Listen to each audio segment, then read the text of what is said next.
China's housing market appears to be finding its footing. July's home prices rose in more than 30 major cities surveyed by the National Bureau of Statistics. Top-tier markets, including Beijing, Shanghai, and Guangzhou, saw particularly strong growth and high demand.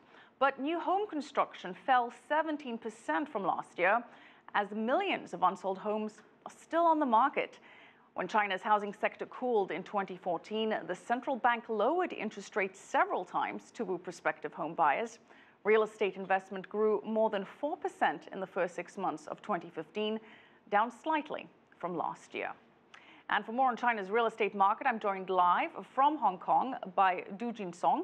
He's the head of Asia Property Research at Credit Suisse. Thank you for joining us. Thank you, Michelle. All right, so as we just said, China's home price is rising for a third straight month in July, up 0.3%. That is still down 3.7% year over year, but the trend does indicate the start of a recovery.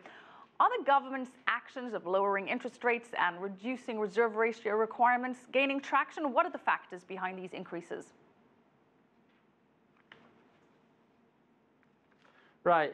Besides the government policies such as rate cuts and others, we also see that the spillover of the wealth effect from the relatively outperforming Asia market. Obviously, that was before the correction in July. So that's actually why if you look at the July numbers, as you said, it's been up, but the improvement is actually not as significant as many people in the industry previously expected. Well, you cite the market correction, and as you said, that happened before this data come out. Do you think that that'll impact the housing market, and how so? Right. I think there are two forces that will probably have an impact in the second half of the year. First is obviously the Asia market, stock market performance, because we at Credit Suisse had a research showing that for the past 10 years, there's a relatively strong positive correlation between the Asia stock market and the housing market. And the second force is actually regarding the overall macro situation. For example, the economy, obviously, as well as recently the topic of the trend of the renminbi versus the US dollar. Well, I'm glad you mentioned that. Especially in the high-end market, that has been a factor. Well, I'm glad you mentioned that, because since this data came out, we have seen the People's Bank of China devalue the yuan by about 3% against the dollar. So what impact is that going to have on the housing market going forward?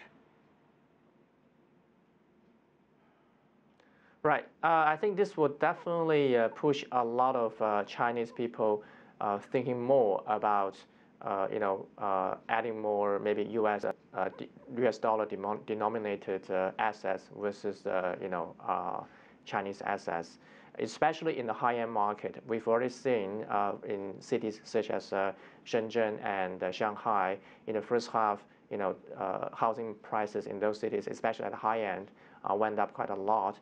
And so far in July and August, that seems to be not running up as much as before. So if people's expectation on the RMB changes, say for example, if more and more people expect RMB to continue to depreciate, I think this will have a negative impact on the high-end segment of the housing market, especially in the major cities. Well, some of them may be looking for property elsewhere, like the US and Australia. That's typically the trend. But how is this going to impact China's property developers? Many of them have US-denominated debt, so they're borrowing money in US, and their interest payments have just gone up by about 3% at least.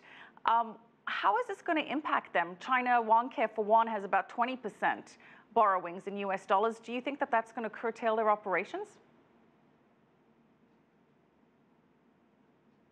Not in the near term, because as I mentioned, in the first half, the sales has been strong. I don't think in the second half there's going to be a huge plunge. It's probably going to be below certain people's expectations. But I think in terms of servicing the debt, I don't think that's a major issue in the near term.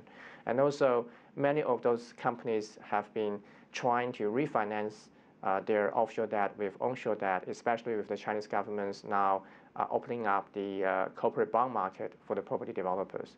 So I think that is an issue, but it's a secondary issue. The number one issue is still the sentiment in the housing market in light of the slower growth of the economy, as well as the potential further depreciation of RMB. Okay, we're going to have to leave it there, but thank you so much. Jinsong, Head of Asia Property Research at Credit Suisse. Thanks for joining us.